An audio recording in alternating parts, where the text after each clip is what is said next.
To my channel free education. আজকে আমি তোমাদের জন্য নিয়ে এসেছি মক টেস্ট নাম্বার 3। এই মক টেস্ট নাম্বার 3তে 25টা কোশ্চেন করাবো আজকে। বিগত প্রিভিয়াস ইয়ারে যত রকমের কোশ্চেন আছে সমস্ত কোশ্চেনগুলো এই মক টেস্টে আমি কভার করেছি। আর এই মক টেস্টের পিডিএফটা আমি ডেসক্রিপটিভ বক্সে দিয়ে রাখবো, তোমরা লিঙ্কে ক্লিক করে পিডিএফটা ডাউনলোড করে নিও। চলো প্রথম কোশ্চেন দেখি কি বলেছে। ভারতবর্ষে কবে প্রথম পঞ্চবার্ষিকী পরিকল্পনা শুরু হয়েছে? অপশন দেখো, 4টে অপশন দিয়েছে এখানে। কোন অপশনটা হবে তোমরা আগে নিজেরা চেষ্টা করো, তারপর আমার অ্যান্সারটা দেখবে।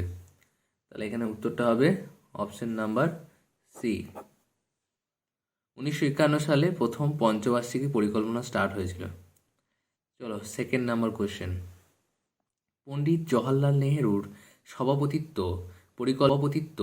পরিকল্পনা কমিশন গঠিত হয় কত সালে? পণ্ডিত জওহরলাল নেহেরু কে ছিলেন? আমাদের প্রথম ভারতের প্রধানমন্ত্রী ছিলেন পণ্ডিত জওহরলাল নেহেরু।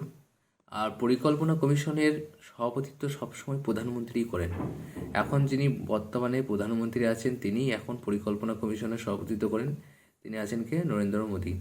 ওকে, তাহলে এই কোশ্চেনটার অ্যান্সার কী হবে? এই কোশ্চেনটার অ্যান্সার হবে 1950 সালে। পরীক্ষায় রিপিট হয়েছে, এসআই পরীক্ষায়, ডাব্লিউবিএসআই পরীক্ষায় দিয়েছিল এবং এটা ডাব্লিউবিসিএসও পড়েছিল 2021 সালের। ইম্পর্টেন্ট কোশ্চেন, এটা ইম্পর্টেন্ট কোশ্চেন। আমি যত কোশ্চেনই করাচ্ছি সেগুলো সবগুলোই খুব ইম্পর্টেন্ট। হ্যাঁ, একটা উল্টো পাল্টা আমি কিছু করাইনি। তোমরা প্রিভিয়াস ইয়ার সার্চ করে দেখতে পারো, এখানে প্রিভিয়াস ইয়ারের কোশ্চেনও করাচ্ছি, প্লাস আরও যে কোশ্চেনগুলো ইম্পর্টেন্ট সেগুলো অ্যাড করা আছে। ঠিক আছে, চলো কোশ্চেন নাম্বার 3। ভারতের পঞ্চবার্ষিকী পরিকল্পনা চূড়ান্তভাবে অনুমোদিত হয় কোন সংস্থা বা কর্তৃপক্ষের দ্বারা? এটা রাষ্ট্রপতি, প্রধানমন্ত্রী, জাতীয় উন্নয়ন পর্ষদ, অর্থমন্ত্রক। কোনটা হবে? এটা হবে জাতীয় উন্নয়ন পরিষদ, যাকে বলা এনডিসি বলা হয়। এটা গঠিত হয়েছিল 1952 সালে। Question number 4। ভারতীয় সংবিধানের কোন সংশোধনীর দ্বারা নাগরিকের মৌলিক কর্তব্য সংবিধানে অন্তর্ভুক্ত করা হয়? ভারতীয় সংবিধানের কোন সংশোধনী দ্বারা নাগরিকের মৌলিক কর্তব্য সংবিধানে অন্তর্ভুক্ত করা হয়? অ্যান্সার কি হবে? অ্যান্সার হবে 42তম সংবিধান সংশোধনীর দ্বারা। এই 42তম সংবিধান সংশোধনী কত সালে হয়েছিল? 1976। চলো কোশ্চেন নাম্বার 6। কোশ্চেন নাম্বার 6-এ কি বলেছে? ভারতের সংবিধানের হয়েছিল এই 1976 সালের যে সংবিধান সংশোধন, এটাকে বলা হয় ক্ষুদ্র সংবিধান সংশোধন। এটাও পরীক্ষায় আসতে পারে। তারপর কোশ্চেন দেখো, 42তম সংশোধনের মাধ্যমে কোন শব্দগুলি ভারতীয় সংবিধানের প্রস্তাবনায় সংশোধিত হয়েছে? প্রস্তাবনা হচ্ছে সংবিধানকে যে বোঝার চাবিকাঠি। প্রস্তাবনা হচ্ছে সংবিধান বোঝার চাবিকাঠি। পরীক্ষা অনেক দিতে পারে যে প্রস্তাবনাটা কি? প্রস্তাবনা হচ্ছে সংবিধান বোঝার চাবিকাঠি। 5 নম্বর কোশ্চেনের অ্যান্সার কি হবে? 5 নম্বর কোশ্চেনের অ্যান্সার হবে সমাজতান্ত্রিক ও ধর্মনিরপেক্ষ। সমাজতান্ত্রিক ও ধর্মনিরপেক্ষ, এই দুটো কথা অ্যাড হয়েছে। আরও একটা হয়েছে, সেটা হচ্ছে অখণ্ডতা। চলো কোশ্চেন নাম্বার 6-এ কি বলেছে? ভারতের সংবিধানের কোন সংশোধনী দ্বারা সম্পত্তির অধিকার মৌলিক অধিকার থেকে বাদ দেওয়া হয়েছে?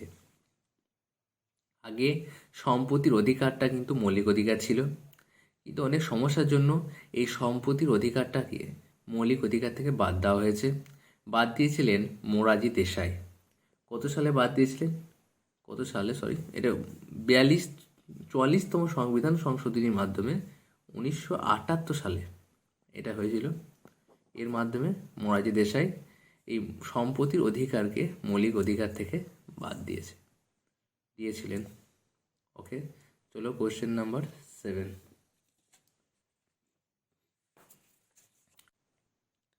শাসনতন্ত্রের চূড়ান্ত ব্যাখ্যা করার অধিকারী কে?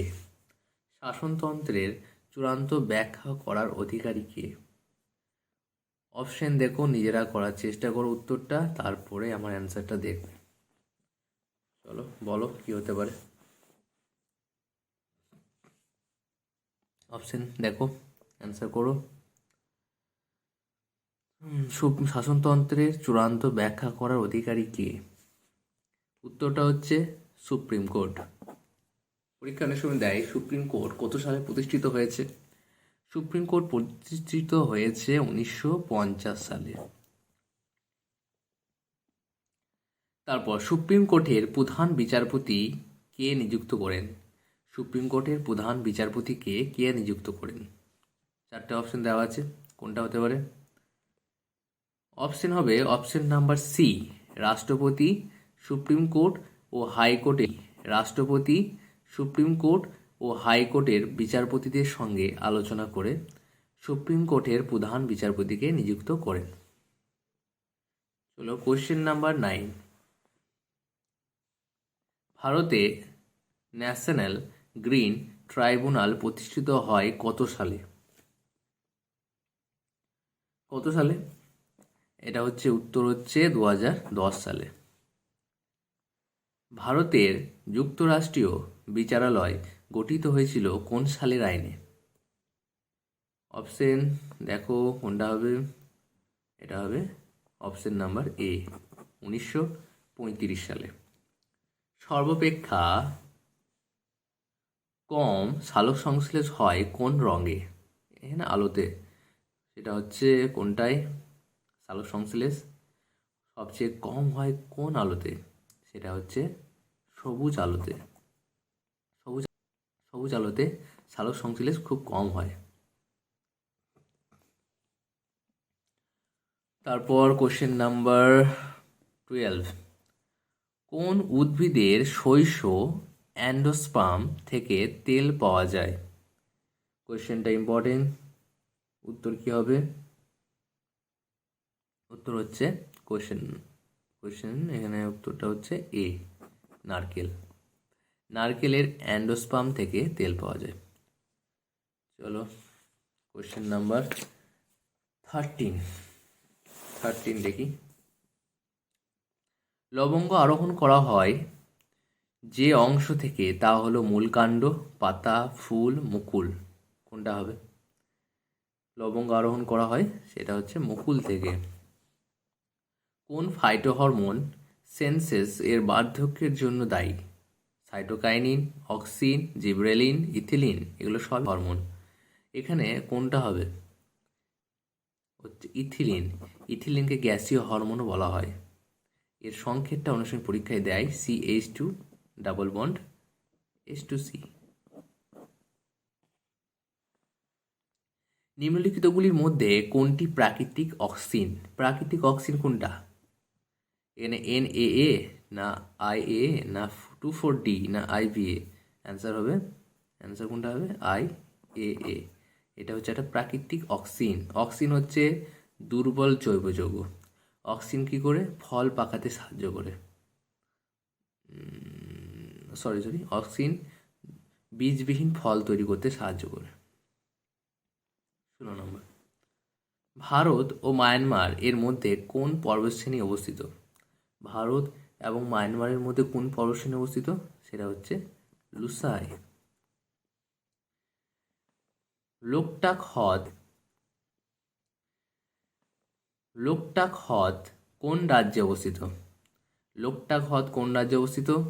পরীক্ষায় খুব দেয় এই কোশ্চেনটা, পরীক্ষা অনেকবার রিপিট হয়েছে। লোকটাক হ্রদ কোন রাজ্যে অবস্থিত? কোন রাজ্যে কোন হ্রদ অবস্থিত সেটা পরীক্ষায় দেয়। আমি করিয়ে দেবো, স্ট্যাটিক জিকে যখন করাবো তখন এগুলো সব কভার করে দেবো। লোকটাক হ্রদ এটা হবে, অ্যান্সার হবে মণিপুর। Question number 18। কোন বন্দরের স্বাভাবিক প্রত্যাশয় রয়েছে? কোন বন্দরের স্বাভাবিক প্রত্যাশয় রয়েছে? চেন্নাই, বিশাখাপত্তনম, হলদিয়া, নবতুতিপুরি। কোনটা হবে? 18 নম্বর কোশ্চেন অ্যান্সার বলো, হচ্ছে বিশাখাপত্তনম। পশ্চিমবঙ্গের কোন জেলায় নারী সাক্ষরতা হার সর্বনিম্ন? পশ্চিমবঙ্গের কোন জেলায় নারী সাক্ষরতার হার সর্বনিম্ন? সেটা হচ্ছে পুরুলিয়া। এই পুরুলিয়াতে কিন্তু মালভূমি বেশি দেখা যায়, মালভূমি বেশি দেখা যায় পুরুলিয়াতে, বেশি মালভূমি দেখা যায় পুরুলিয়াতে, বেশি মালভূমি দেখা যায়। চলো কোয়েশ্চেন নাম্বার 20।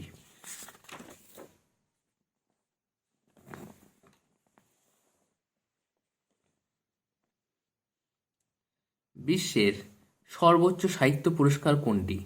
সাহিত্য পুরস্কার পরীক্ষায় একটা দেয়, কোনটা? স্ট্যাটিক জিকে থেকে বেশি কোশ্চেন আসছে এখন, জিকে থেকে এখন কোশ্চেন আসছে, কিন্তু স্ট্যাটিক জিকে এখন বেশি দিচ্ছে, কারেন্ট অ্যাফেয়ার্সকেও খুব গুরুত্ব দিচ্ছে এখন। চলো দেখি, বিশ্বের সর্বোচ্চ সাহিত্য পুরস্কার কোনটি? এটা হচ্ছে নোবেল পুরস্কার, বুকার পুরস্কার, পুলিৎজার পুরস্কার, ম্যাক্সেস পুরস্কার। কোনটা হবে? উত্তর কোনটা হবে? সেটা হচ্ছে বুকার পুরস্কার।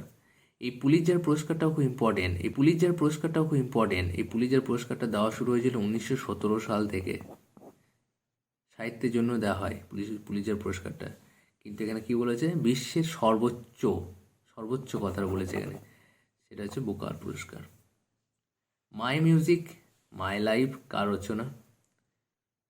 কার রচনা এটা? এটা হচ্ছে পণ্ডিত রবিশঙ্কর। পরীক্ষায় এটা হতে পারে।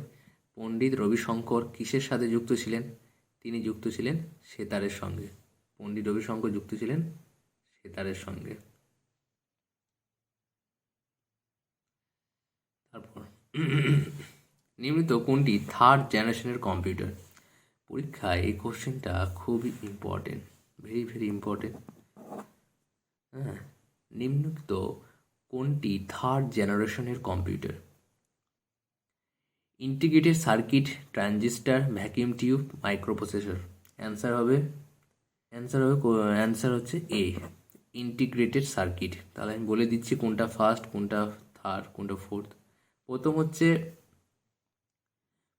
Vacuum tube. এই ভ্যাকিউম টিউবটা হচ্ছে প্রথম জেনারেশনের কম্পিউটার। দ্বিতীয় হচ্ছে ট্রানজিস্টার, তৃতীয় হচ্ছে ইন্টিগ্রেটেড সার্কিট, চতুর্থ হচ্ছে মাইক্রোপ্রসেসর। ইম্পর্টেন্ট, খাতায় তুলে নিও, অথবা আমি তো দিয়ে রেখেছি পিডিএফটা, লিঙ্কে গিয়ে ক্লিক করে ডাউনলোড করে নিও। ইউএসবি এর পুরো অর্থ কী? ফুল নেম দিয়ে একটা কোশ্চেন আসবে। এর অর্থ হচ্ছে ইউনিভার্সাল সিরিয়াল বাস। অস্পৃশ্যতা দূরীকরণ কোন মৌলিক অধিকারের মধ্যে পড়ছে? সংবিধান পড়াবো, রিসেন্ট কিছুদিন পরে আমি তোমাদের সংবিধানটা পড়াবো, সেখানে সব ডিটেলস বুঝিয়ে দেবো। অস্পৃশ্যতা, এটা 17 নম্বর ধারায় আছে, পরীক্ষায় অনেকবার রিপিট হয়েছে কোশ্চেনটা। এটা কিসের মধ্যে পড়ছে? এটা পড়ছে আমাদের সমান অধিকার, 14 থেকে 18 সমান অধিকার। আজকের মক টেস্টের লাস্ট কোশ্চেন, 25 নম্বর কোশ্চেন। নাসিক কোন নদীর তীরে অবস্থিত? নাসিক অবস্থিত কোন নদীর তীরে? বলো, গোদাবরী নদীর তীরে।